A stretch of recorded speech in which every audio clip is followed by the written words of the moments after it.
एक बिजनेसमैन ने एक बार कहा था, एंटरप्रेन्योरशिप किसी भी अदर चीज की तरह ही है। इसकी शुरुआत और एंड होता है। ये सक्सेस और फेलियर दोनों को जन्म देता है। देखिए, एक एंटरप्रेन्योर बनने का मन बनाना एक बात है, लेकिन स्टड रहना और जर्नी को लास्ट तक ले जाना बिल्कुल अलग बात है। जर्नी के साथ बने रहने के लिए बहुत डेडिकेशन और करेज की इम्पोर्टेंस होती है। अगर आप दुनिया भर के सक्सेसफुल एंटरप्रेन्योर्स पर एक नज़र डालें तो आप महसूस करेंगे कि वो सभी कहीं ना कहीं से शुरू हुए हैं। चाहे वो एक स्मॉल बिजनेस वेंचर हो या एक आइडिया जैसा सरल कुछ, वो सभी छोटे से शुरू हुए, लेकिन वो इसे अपनाने से डरते नहीं थे और अपने सपनों और गोल्स को साकार करने के लिए नेसेसरी जोखिम उठाने को तैयार थे। तो आज मैं नील आपसे कुछ सक्सेसफुल एंटरप्रेन्योर्स की कहानियां शेयर करूंगा, लेकिन इससे पहले कि हम शुरू करें, द वेल्दी हिंदी को सब्सक्राइब करना ना भूलें। तो चलिए टॉपिक पर वापस आते हैं। अब स्टडीज से पता चला है कि एक एंटरप्रेन्योर होने का सबसे कठिन हिस्सा ये जानना है कि कहाँ से स्टार्ट करना है।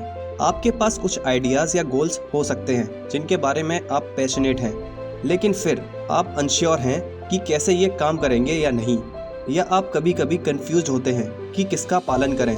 ये बहुत कठिन हो सकता है, लेकिन एक सक्सेसफुल एंटरप्रेन्योर बनने के लिए आपके मन में एक क्लियर गोल या आइडिया और इसे अचीव करने की प्लानिंग होनी चाहिए।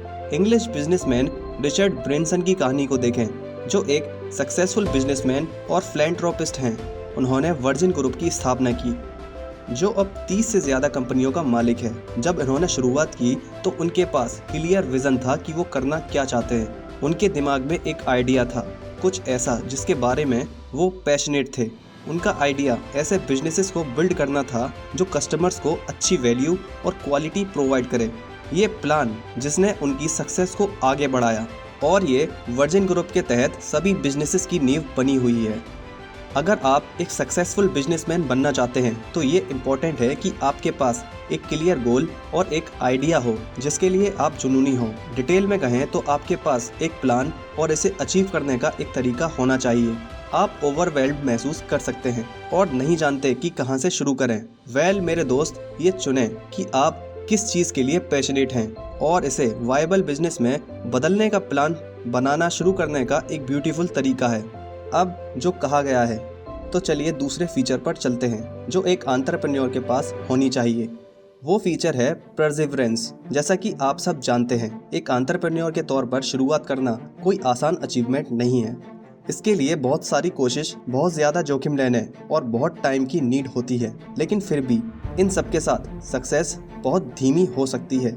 ये इतना धीमा हो सकता है कि ये बेहद फ्रस्ट्रेटिंग हो सकता है। इसीलिए किसी भी ट्राई में सक्सेस होने की इच्छा रखने वाले इंसान को अक्सर जो पहली सलाह दी जाती है वो है कंसिस्टेंट रहना और कभी हार ना मानना। एग्जाम्पल के लिए जेम्स डायसन, इंग्लिश इन्वेंटर और बिजनेसमैन की कहानी लें, जो bagless dual cyclone vacuum cleaner को इन्वेस्ट करने के लिए जाने जाते हैं। मिस्टर डायसन के करियर की शुरुआत में उनके पास एक रिवॉल्यूशनरी नए तरीके के वैक्यूम क्लीनर का आइडिया था, जो गंदगी और धूल के बड़े टुकड़ों को उठाने के लिए सफिशिएंट पावरफुल होगा, फिर भी एक छोटे साइज और कम कीमत को बनाए रखेगा। जब उन्होंने 1978 में प्रोजेक्ट पर काम करना शुरू किया तो उन्हें कई ऑब्स्टेकल्स का सामना करना पड़ा, जिसमें 350 फील्ड प्रोटोटाइप भी शामिल थे। मतलब वैक्यूम क्लीनर के उनके शुरुआती नमूने 300 से ज़्यादा बार अपने गोल को अचीव करने में फेल हुए। वाओ, आप इमेजिन कर सकते हैं, मिस्टर डायसन उस टाइम बहुत कुछ कर रहे थे, जिनमें से सबसे खराब फाइनेंशियल लॉस और पब्लिक सेप्टिसिज्म था। लेकिन मिस्टर डायसन लगे रहे और 5127 कोशिशों के बाद वो जिस प्रोडक्ट के लिए ट्राई कर रहे थे वो आखिरकार सक्सेस हो गया। हाँ, कड़ी मेहनत और डिटर्मिनेशन था, लेकिन मिस्टर डायसन के पास जो सबसे मेन एबिलिटी थी वो कभी हार न मानने की कैपेसिटी थी। इसीलिए अगर आप एक सक्सेसफुल बिजनेसमैन बनना चाहते हैं तो आपके पास कभी हार न मानने और अपने गोल्स के लिए ट्राई करते रहने की डेडिकेशन होनी चाहिए, चाहे आप कितने भी फेलियर्स का सामना क्यों ना करें। अब अगर आप इन चीज़ों को बड़े डिटर्मिनेशन, हार्ड वर्क और डिसिप्लिन के साथ प्रैक्टिस करते हैं तो आप श्योर हो सकते हैं कि आप लास्ट में अपने बिजनेस में सक्सेसफुल होंगे और एक सक्सेसफुल एंटरप्रेन्योर बनेंगे।